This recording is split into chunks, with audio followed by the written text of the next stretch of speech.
누가복음 16장 1절에서 13절까지의 말씀입니다.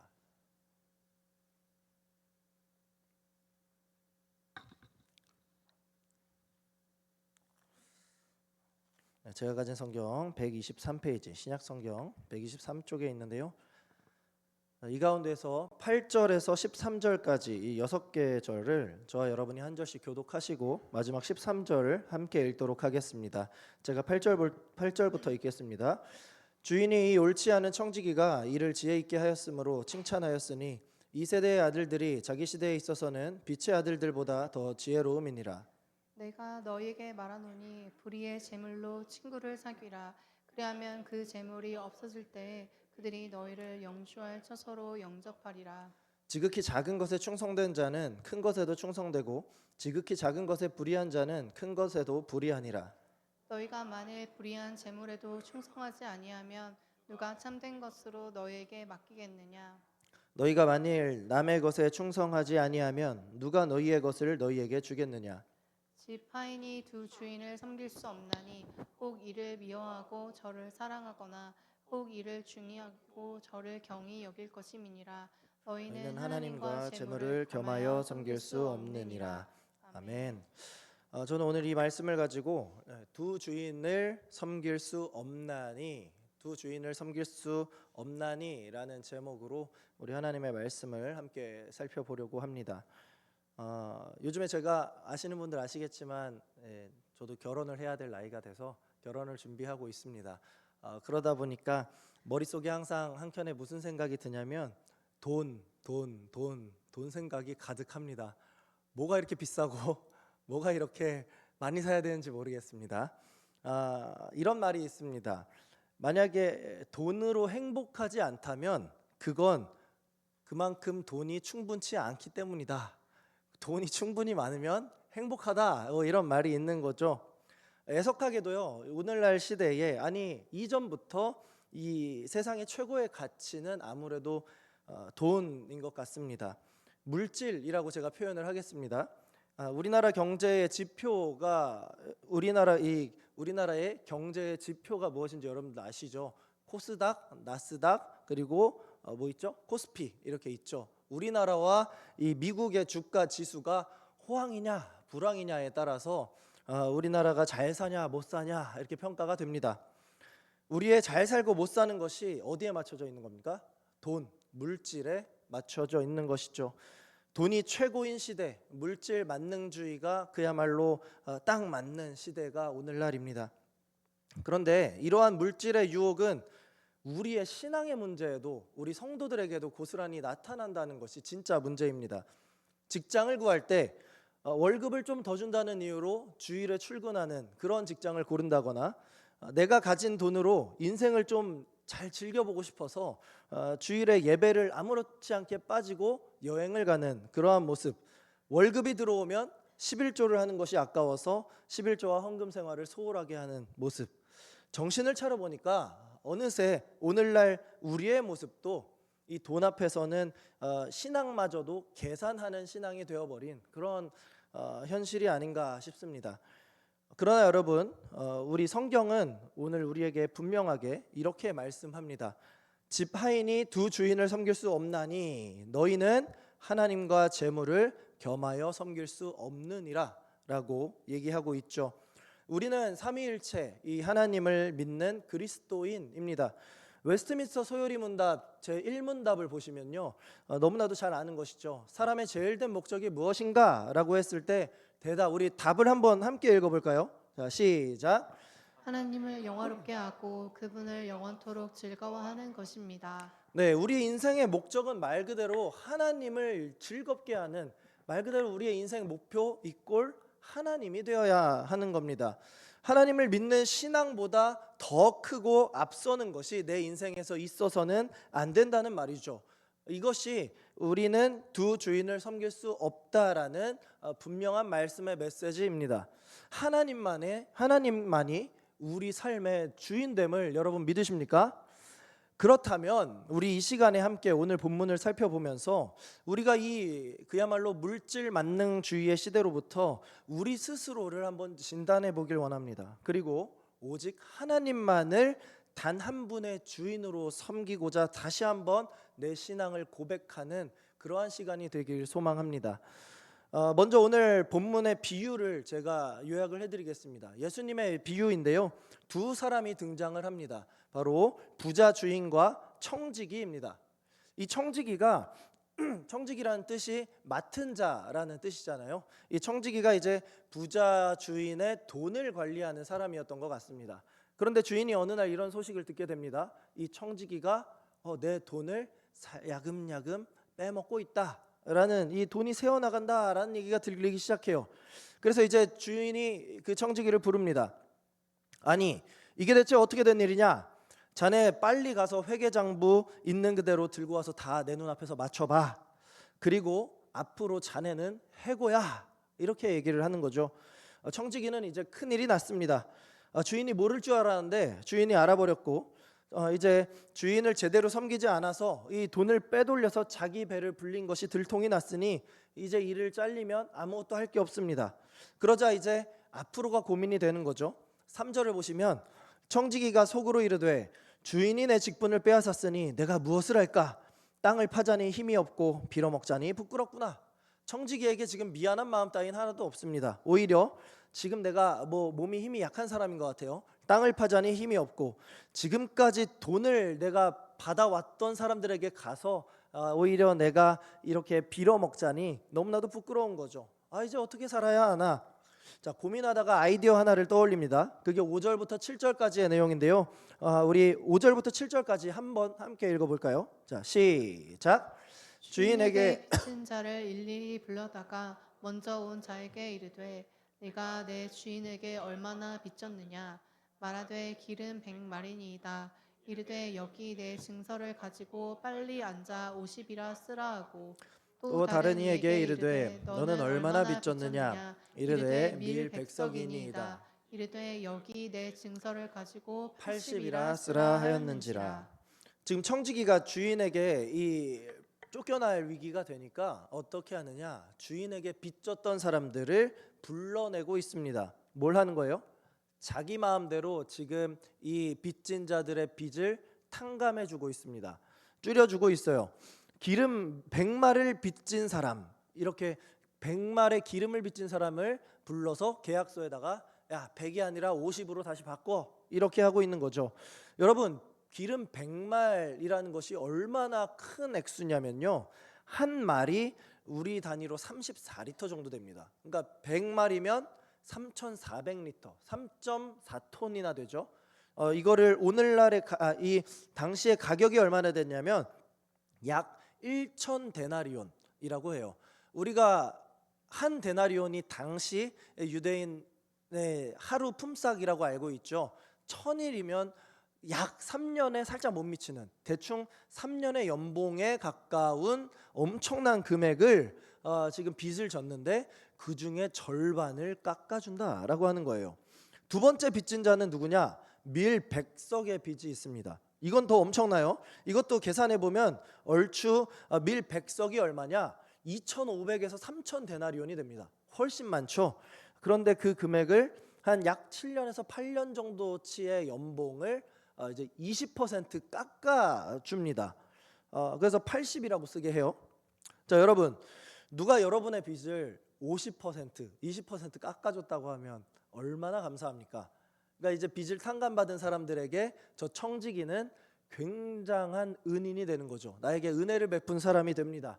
그러면 앞으로 청지기가 자기한테 오더라도 이 청지기를 위해서 헌신하고 이 청지기에게 새로운 일을 주선해 주거나 이렇게 살 수 있는 공간을 마련해 줄 수 있겠죠. 이 청지기가 이런 것까지 계산을 해서 이 주인의 빚진 자들을 자기 마음대로 마구마구 탕감해 줬던 겁니다.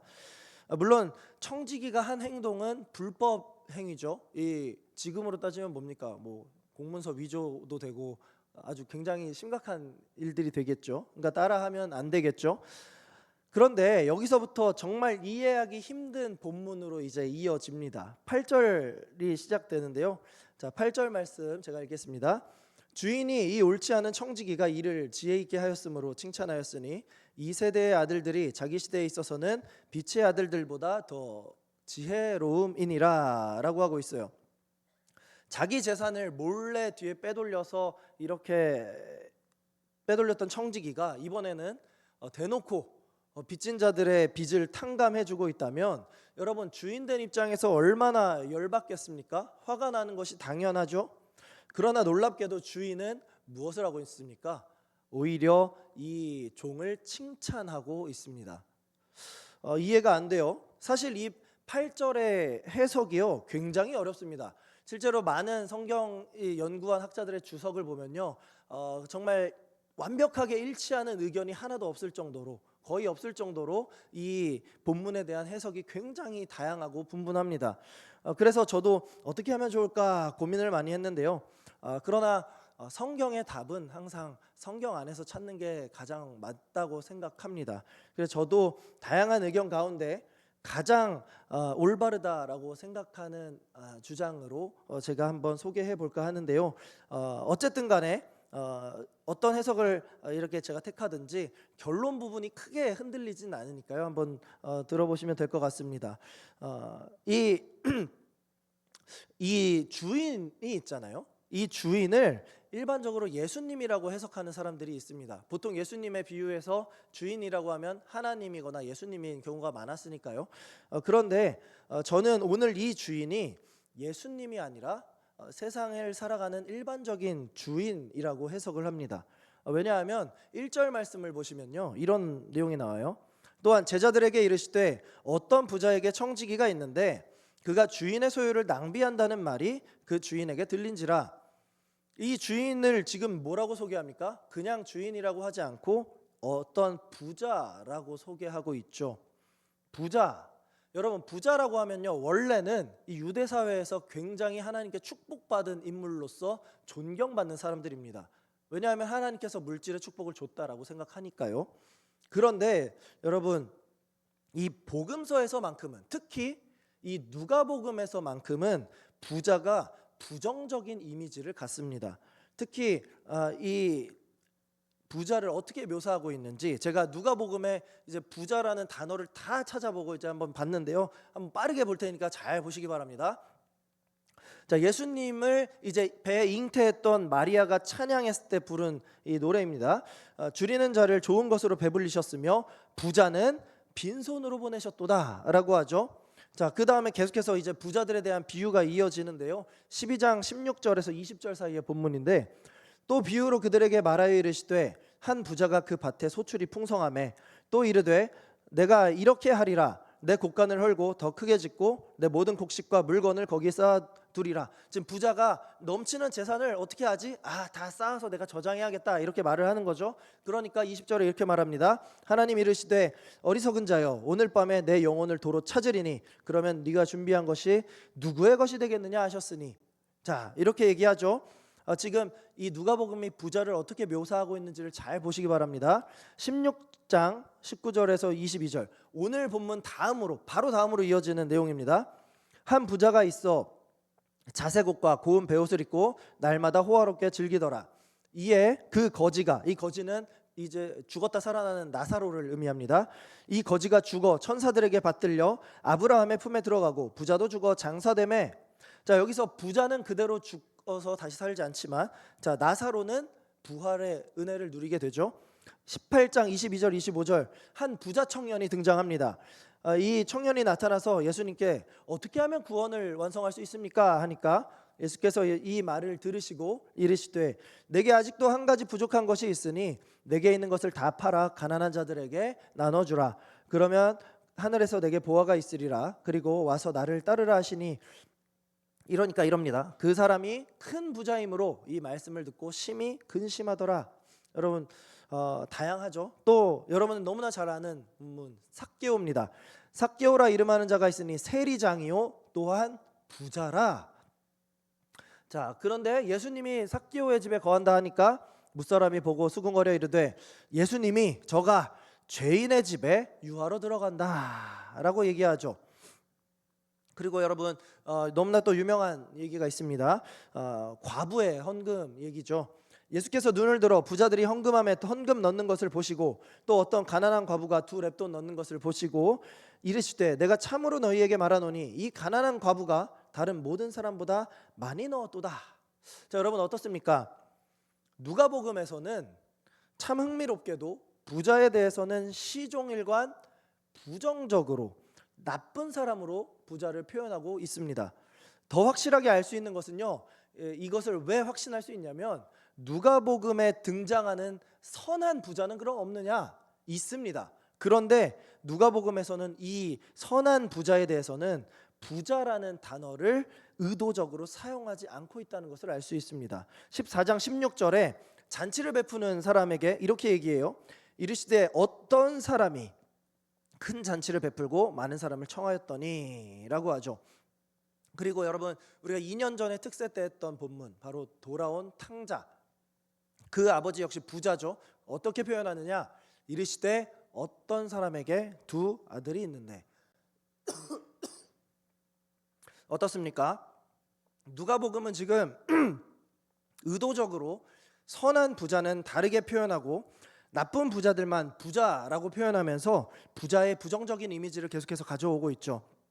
결정적으로 예수님이 불의한 청지기의 말씀을 마치시고 오늘 본문의 말씀을 마치시고 바로 이어지는 14절에 이렇게 말씀하십니다. 14절 말씀 한번 함께 읽어볼까요? 자, 시작. 바리새인들은 돈을 좋아하는 자들이라 이 모든 것을 듣고 비웃거늘. 자, 바리새인들도 예수님의 이 말씀을 들었던 거예요. 그러면서 이제 예수님의 이 말씀에 본인들이 이제 뭔 소리야 이렇게 반응했다라는 거죠. 이러한 바리새인들을 등장시키는 것을 볼 때 누가복음에서 부자라는 것은 위선적으로 살면서 자기들의 부를 축적했던 바리새인들과 서기관들까지도 의미하는 말씀이라는 것을 우리가 확인할 수가 있습니다. 그런데 오늘 본문에 등장하는 주인은 누굽니까? 자, 어떤 부자라고 한다는 거죠. 그러니까 많은 비유에서 주인이 하나님을 의미했지만 오늘 본문에서는 이 주인은 부자로서 세상의 가치관, 당시 힘든 유대 사회 속에서도 어떠한 나눔도 하지 않고 자기의 부를 축적하고 있었던 세속적인 주인이라고 해석하는 것이 저는 옳아 보입니다. 그렇기 때문에 이 주인이 비록 장부를 조작하는 아주 심각한 죄를 저지른 이 청지기가 있었지만 그 청지기의 이제 앞을 내다보는 그러한 행동을 보면서 세속적인 지혜를 보면서 이 청지기를 칭찬했던 것이죠. 여기서 이 말씀을 보시면요, 이 세대의 아들들과 빛의 아들들이 대조되어 나오죠. 자, 이 세대의 아들들은 여러분 잘 아시겠지만 이 세상의 사람들을 의미합니다. 그들의 이 목적과 초점이 어디에 맞춰져 있겠습니까? 바로 자기 자신이 풍족하게 잘 사는 것에 맞춰져 있는 것이죠. 그렇기 때문에 이 세속의 사람들, 세속의 아들, 이 세대의 아들들의 목적은 무엇입니까? 물질이 최우선입니다. 물질. 그래서 이 주인의 재산을 청지기가 빼돌렸고 앞으로 자기가 살아갈 수 있는 환경을 만들고자 이 빚진 자들을 자기 마음대로 탕감해주는 그러한 이렇게 불법을 저질렀을 때에도 오히려 주인은 그 모습을 보고 참으로 지혜롭다라고 칭찬했던 것이죠. 자, 그리고 그런 이러한 불의를 행한 청지기를 칭찬한 이 부자 주인의 모습을 한번 여러분 생각해 보세요. 이 사람이 이 돈이 최고고 돈이 삶의 목적과 이유라고 생각하는 불의한 사람이라는 것을 이렇게 칭찬하는 모습을 통해서 우리가 확인할 수 있는 것이죠. 이렇게 돈 우리 삶으로 적용해 보면 뭐가 있어요? 좋은 집, 좋은 차, 좋은 옷 등등 이 세상의 이 살아가는 여러 가지 모습에서 이 돈으로 할 수 있는 최고의 가치를 이 물질로서 이루려고 하는 사람들, 바로 그런 사람들을 오늘 본문에 누구라고 우리가 이해하면 되겠습니까? 이 불의한 청지기요, 불의한 부자와 다를 바가 없다라는 것을 우리가 알 수 있겠죠. 그런데 문제는 재물을, 이 돈을 좋아하지 않는 사람은 이 세상에 없다는 거예요. 여러분 돈 싫어하는 분 있습니까? 전혀 없죠. 저도 돈을 정말 좋아하는데 돈 싫어하는 사람이 있다면 거짓말이겠죠. 그렇다면 우리는 이제 그러면 우리도 돈을 좋아하고 재물을 좋아하는데 우리는 그 재물을 어떻게 사용해야 되는가? 그것이 우리에게 주어진 하나의 숙제겠죠. 이제부터 예수님의 가르침이 비유가 끝나고 예수님의 가르침이 시작됩니다. 불의한 청지기 비유를 마치신 예수님께서 이제 제자들을 향해서 이렇게 말씀하십니다. 내가 너희에게 말하노니 불의의 재물로 친구를 사귀라. 그리하면 그 재물이 없어질 때에 그들이 너희를 영주할 처소로 영접하리라. 자, 여기서 불의의 재물로 친구를 사겨라. 무슨 말이죠? 우리도 불법을 행하라는 건가요? 아니죠. 자, 여기서 불의의 재물로 번역된 말이요, 맘몬테스 아디키아스라는 말입니다. 그래서 이 말을 여러분 제가 맨 앞에 자 맘모나인데요. 제가 발음 잘못했어요. 맘모나 테스 아디키아스. 근데 이 맘몬이라는 말 여러분 많이 들어보셨죠? 맘몬이 뭘 의미합니까? 이 물질 세계, 물질 만능주의 뭐 이런 걸 얘기하죠. 그래서 맘모니즘이라고 하면은 아까 말했던 그런 황금 뭐죠? 황금 만능주의 또 물질 만능주의를 얘기하는데요. 여기서 말하는 게 그럼 뭐냐? 이 불의의 재물이라는 말은 이 세상 사람들의 이 삶의 이유와 목적 그 자체가 되는 이 재물들, 세상의 재물들과 돈을 가리킵니다. 그러니까 쉽게 말하면 그냥 세상 재물, 돈이라고 이해하시면 된다는 말이에요. 그러니까 지금 예수님께서 제자들에게 이렇게 말씀하시는 거죠. 지금 너희가 가진 그 돈으로, 그 재물로 뭘 하라는 겁니까? 친구를 사겨라 라고 하는 거예요. 사람들을 만나고 사람들을 사겨라. 지금 예수님이 무슨 말씀하시는 거냐면 예수님은 지금 제자들에게 너희는 저들처럼 돈 자체를 위해서 살아가는 것이 아니라 제자들이 그 돈을 가지고 어떻게 행해야 하는지, 돈을 가지고 어떤 일을 해야 하는지를 권면하고 있다라는 거예요. 많은 사람들은 돈을 모으고 그 돈을 벌기 위해서 불의한 청지기처럼 사람을 이용하고 환경을 이용하고 또 뒤통수를 때로는 치고 정말 때로는 악한 일, 불의한 일이라고 해도 서슴지 않고 눈 한번 딱 감고 수행을 합니다. 왜요? 돈이 최고니까, 돈이 내 목적이니까. 돈을 위해 내 주변에 있는 사람들은 그저 저들은 수단에 불과하지 나에게 인생의 목적은 돈이기 때문입니다. 그러나 예수님은 제자들에게 뭐라고 말씀하시는 거예요? 그렇게 살지 말아라 라고 하시는 거예요. 너희에게 주어진 그 재물에 빠지지 말고 그 재물로 사람들을 만나고 그들을 친구 삼아라 라고 말씀하는 겁니다. 여러분, 당시에 사람들을 만나면 유대인들이 다 어땠어요? 로마의 핍박과 이런 악재로 인해서 가난했다고요. 그러니까 그 사람들을 만날 때 뭘 하라는 거예요? 너희가 가진 돈으로 그들을 베풀고 그들을 구제하면서 그들과 친구가 되어라. 그러면 결국에 마지막에 누굴 전하는 거예요? 예수님을 소개하면서 복음을 이렇게 확장할 수 있는 기반이 마련되는 것이죠. 그러니까 예수님께서 그때 이제 돈이 쓰여지니까 재물이 없어지는 거죠. 그런데 그 재물이 없어질 때 어떻게 된다는 거예요? 그 재물이 없어질 때에 그들이 너희를 영주할 처소로 영접하리라. 너희가 그 돈으로 사람을 섬기고 친구를 삼으면 너희가 한 그 일을 통해서 너희가 영원히 거할 처소로 영접될 것이다. 쉽게 말해 너희에게 하늘 상급이 쌓일 것이다 라고 예수님께서 말씀하셨다라는 거예요. 그 근거로 예수님이 이제 재산 나누기를 고민하고 있는 부자와 이야기를 마치신 이 비유가 나와요. 12장 33절에 이제 그 전에 어떤 부자가 와서 이 재산을 나눠야 되는데 어떻게 합니까? 이런 얘기를 하거든요. 예수님께서 그걸 이제 이웃들에게 나눠라라고 말씀하실 때 이제 제자들에게 와서 이렇게 말씀하십니다. 너희 소유를 팔아 구제하여 낡아지지 아니하는 배낭을 만들라. 곧 하늘에 둔 바 다함이 없는 보물이니라고 말씀하세요. 예수님께서 강조하시는 것이 뭡니까? 가진 것을 팔아서 구제하라. 그러면 하늘에 상급이 쌓일 것이다. 이게 예수님께서 이 땅에서 우리에게 바라시는 모습이다라는 거예요. 만일 우리가 하늘 상급이 아니라 이 땅에서 불의한 청지기처럼 살아간다면 어떻게 되겠습니까? 세상이 우리를 볼 때 어떻게 봐요? 야, 기독교인들이 돈 더 밝히더라. 야, 교회만큼 세속적이고 욕심 많은 것 없다. 요즘에 뭐라고 해요? 우리가 주님 하니까 이 가로하고 주, 이게 무슨 표시예요? 주식회사, 교회 이렇게 표현하고 있지 않습니까? 그러니까 말 그대로 교회가 그냥 돈만 축내는 곳이더라, 이렇게 평가하는 거예요. 우리가 돈을 목적으로 살아가면 우리로 인해서 누가 욕먹는 거예요? 교회가 욕먹고 예수님이 욕먹고 우리 기독교인들이 욕을 먹는 그런 굴욕을 당하게 된다라는 거죠. 그래서야 되겠습니까, 여러분? 예수님은 당신의 제자들이 결코 그렇게 사는 것을 원치 않으십니다. 그래서 세상을 살아갈 때에도 그들과 구별된 거룩한 자로, 돈이 인생의 목적이 되는 것이 아니라 오히려 그 돈을 통하여 사람을 만나고 사람을 돕고 친구로 사귀고 복음을 전하는 수단으로서 그 돈을 사용할 수 있도록 우리에게 지금 예수님께서 말씀을 통해서 우리 제자들의 생활 원리를 가르쳐 주고 계시는 거예요.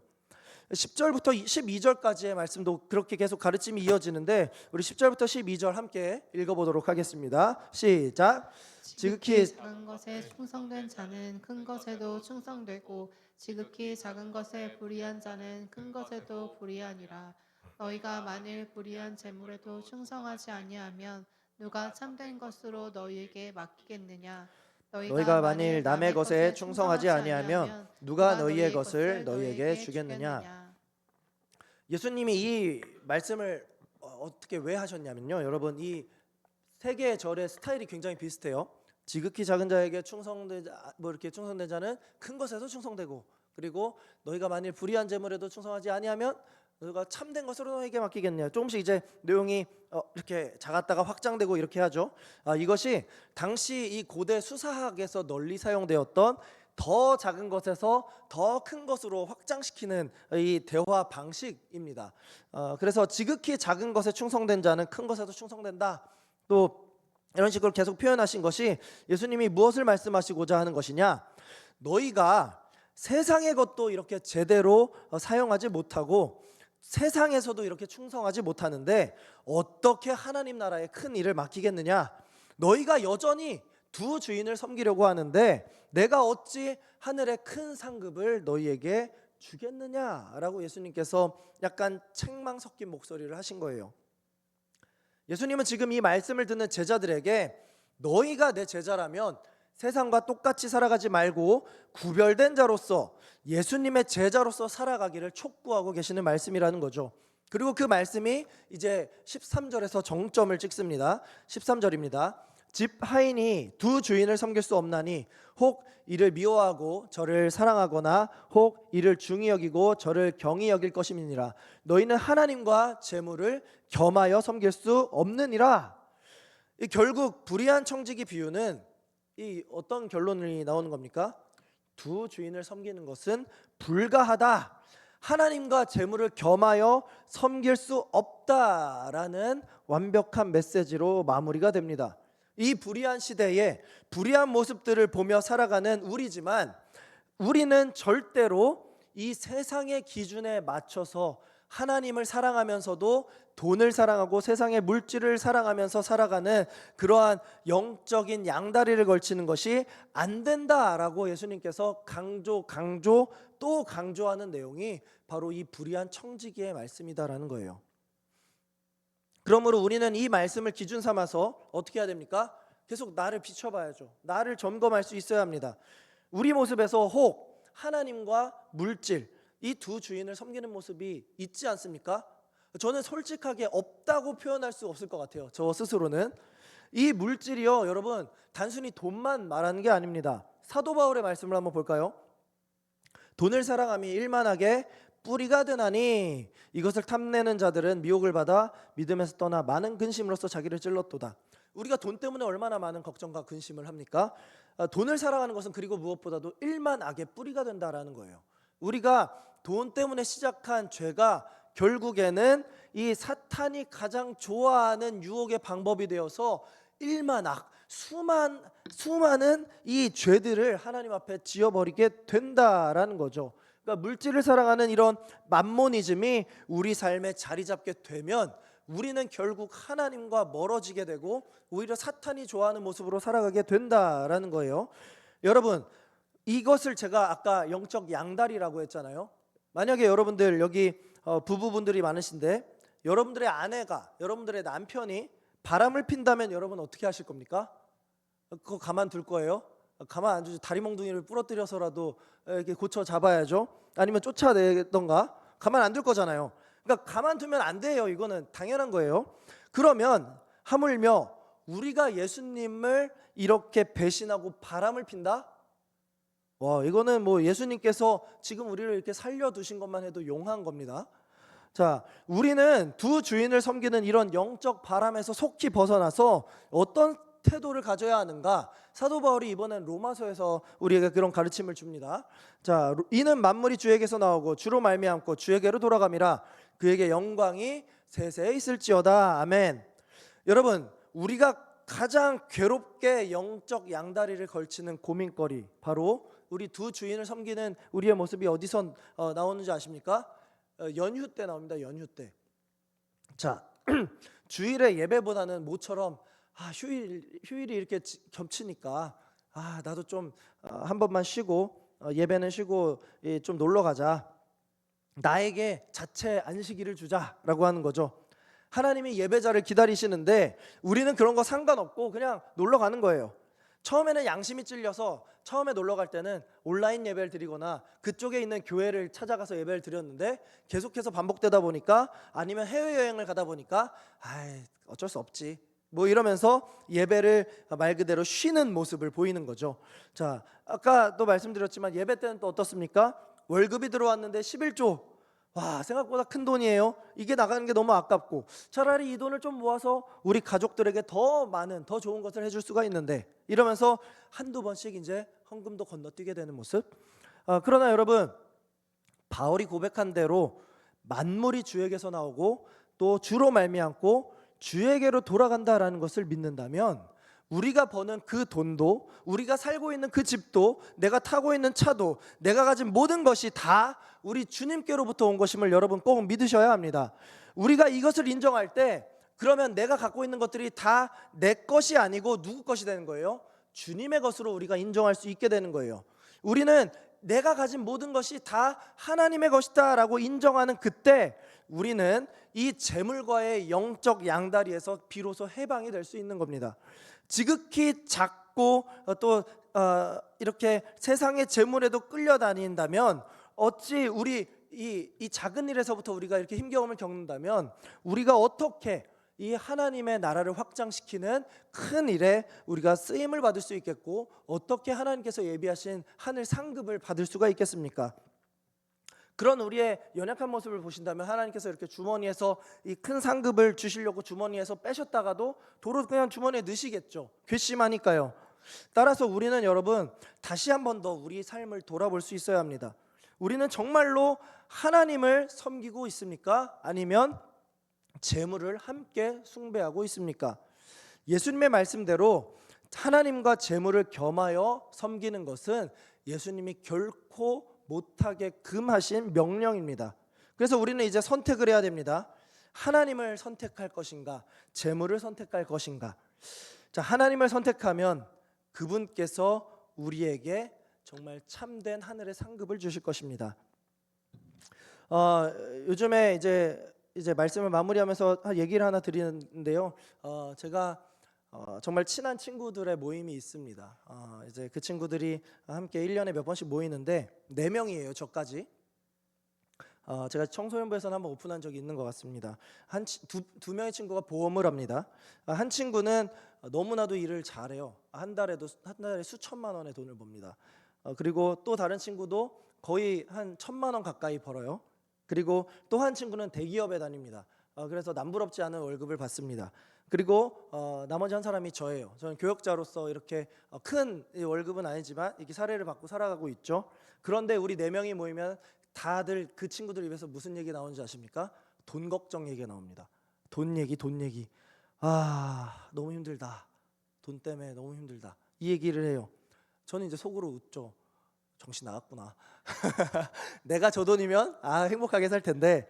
그런데 여러분, 결국 이 돈의 노예가 된 것처럼 사는 것이 우리 오늘날 이 아무리 돈을 많이 버는 사람이라고 해도 이 갇혀 있는 이 물질을 섬기는 만몬주의의 폐해라는 거죠. 불의한 부자와 불의한 청지기가 되는 사람들이 너무나도 많다는 겁니다. 방금 말했던 제 친구들이 다 교회 다니는 신앙인들입니다. 그런데도 그렇다는 거예요. 이 세상의 모든 사람은요, 여러분, 그래서 결국에 이 세상 앞에서 살아갈 때 하나님에 대한 이 충성에 대한 근본적인 선택에 직면하게 됩니다. 어떤 종으로서 살아가게 될지, 하나님의 종으로 살아갈 것인가 아니면 물질의 종으로 살아갈 것인가 선택하게 된다라는 거죠. 여러분, 우리는 어떤 선택을 해야 될지 뻔하겠죠. 이때 많은 사람들이 오직 자기의 영광을 위해서 재물의 종, 물질의 종이 되어 살아갑니다. 그것이 일만하게 뿌리인 줄도 모르고 말입니다. 그러나 우리 예수님의 제자들이라고 한다면 결코 그래서는 안 됩니다.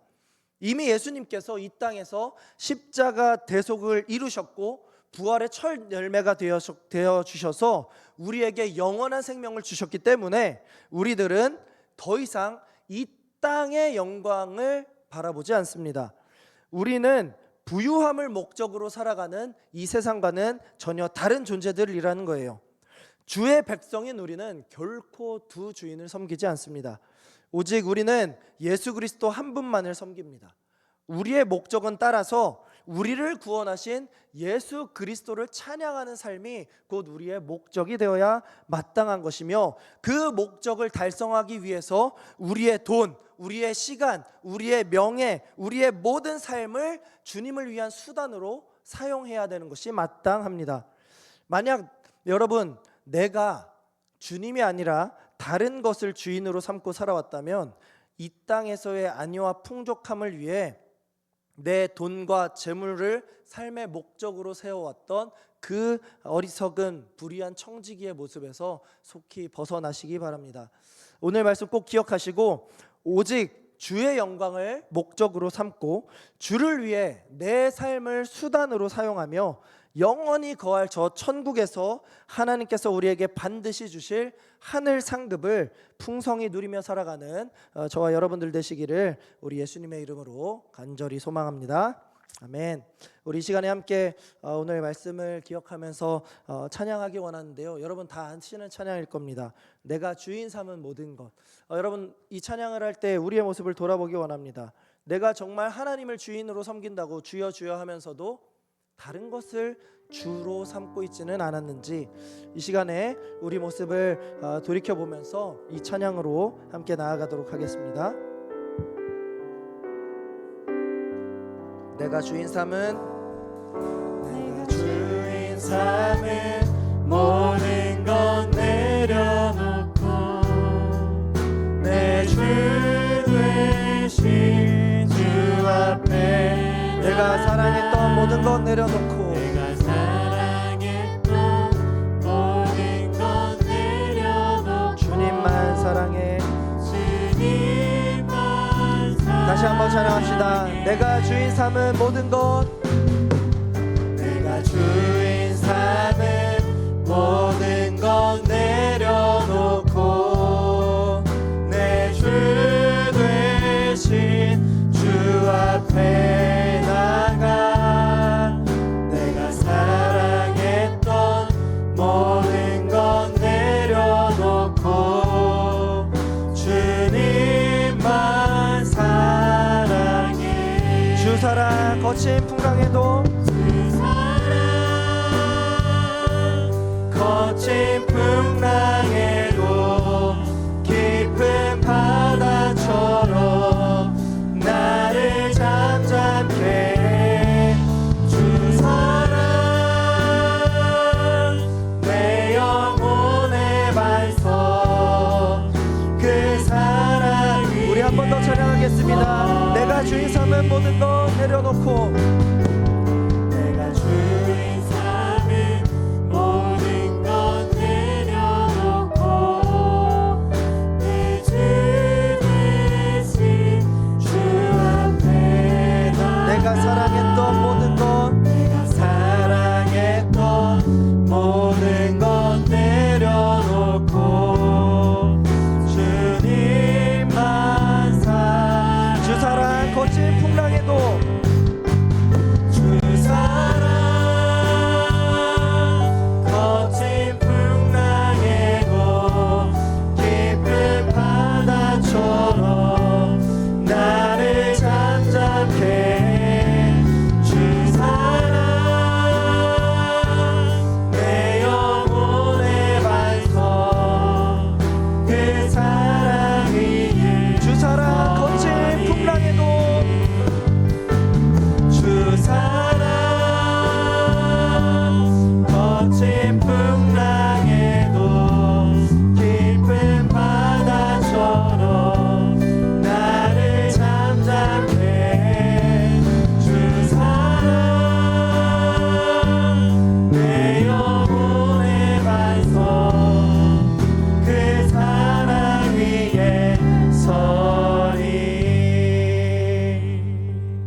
아멘.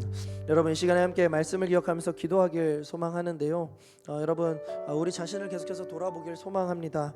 얼마나 우리가 물질 만능주의에 빠져 있었습니까? 얼마나 이 입으로는 주를 시인하고 고백하면서도 또 모습으로는 크리스천으로 살아가는 척 했으면서도 막상 다시 현실로 복귀했을 때 다시 한번 월화수목금을 살아갈 때에 우리가 얼마나 물질에 붙잡혀 살았는지 한번 돌아보길 소망합니다. 이제는 우리가 오늘 말씀을 기억하면서 물질 만능주의에서 벗어나서 우리 주께서 주신 모든 물질과 또 그런 모든 축복을 가지고 사람들을 만나고 또 어려운 이웃들을 도우면서 그들을 또 복음으로 인도하는 이 우리가 가진 모든 물질과 모든 것들을 하나님의 또 어린 양을 돌아오는 일에 귀하게 쓰임 받게 하는 그러한 자들로 살아갈 수 있도록 우리를 붙잡아 달라고 기도하시고요. 두 번째로 예수 그리스도께서 이미 우리의 모든 구원을 이루셨음을 우리가 꼭 기억하고 예수님만이 우리 삶의 목적이 되어 오직 예수님을 찬양하는 삶을 살게 하시고 그리고 내 삶이 그 예수님을 위한 수단으로서 오직 주의 영광을 위해 살아가는 우리의 인생 되게 해달라고 우리가 오직 주님만을 높이며 오직 세상의 가치에서 벗어나 주를 의지하며 살아가는 자들 되게 해달라고 기도하신 후에 또 이따가 기도하시고 또 환우 기도 제목 나올 텐데요. 환우 기도 제목 잘 나누고 또 개인의 기도 제목 나누신 후에 또 자유롭게 귀가하시면 되겠습니다. 이 시간에 오늘 말씀을 생각하면서 또 우리 환우들을 위해서 또 각자의 기도 제목을 위하여서 함께 기도하며 나아가도록 하겠습니다. 사랑과 은혜가 충만하신 아버지 하나님 감사합니다. 우리가 오늘 말씀을 기억하며 아버지 하나님 우리의 신앙을 한 번 더 점검해 보길 소망합니다. 이 물질 만능주의의 시대에 돈이 최고의 가치를 가지는 이 시대 속에서 우리 역시 예수 그리스도가 아니라 하나님이 아니라 이 돈을 우리의 최고의 가치로 삼으며 살아왔지는 않았는지 우리 스스로의 신앙을 한번 돌아보길 소망합니다. 말로는 하나님을 주라고 시인하면서도 나의 진짜 주인은 세상의 가치에 있지는 않았는지 세상의 성공과 돈에 있지는 않았는지 아버지 하나님 우리의 삶을 돌아보며 주님 이 시간 주님께 우리의 연약함을 내어놓사오니 주님 우리를 용서하여 주시옵소서. 아버지 하나님 이제는 우리가 이 물질 만능주의 돈으로의 스트레스와 돈에 대한 이러한 희노애락에서 우리의 모든 것들을 멈추고 오히려 주님께서 베푸신 이 모든 환경들을 통하여서 우리가 사람을 만나고 우리가 그들에게 예수 그리스도를 증거하는 오히려 이 우리의 재물이 주를 위한 또 징검다리가 될 수 있도록 주님 인도하여 주시고 우리를 사용하여 주시옵소서. 우리가 하나님을 기쁘시게 하고 사람을 행복하게 만드는 일에 우리의 재물과 우리의 가진 모든 것들을 사용하게 하시고